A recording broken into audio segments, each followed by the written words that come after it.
ఎదుటి వారి ఎడల దీన మనస్సు అను వస్త్రము ధరించుకొని మిమ్మును అలంకరించుకొనుడి.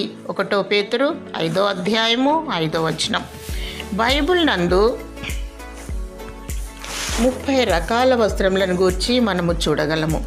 అందులో ప్రతిష్ఠిత వస్త్రాలు, సేవా వస్త్రాలు, రక్షణ వస్త్రాలు, తెల్లని వస్త్రాలు, ప్రకాశమానమైన వస్త్రాలు కలిగి మనము రక్షణ మారు మనస్సు పొంది దినదినము మనం ప్రభు అయిన యేసుక్రీస్తు వారిని వెంబడిస్తూ మనకి మనం తగ్గించుకొని తగు మాత్రం వస్త్రముల చేత మరియు సత్క్రియల చేత అలంకరించుకొనవలెను.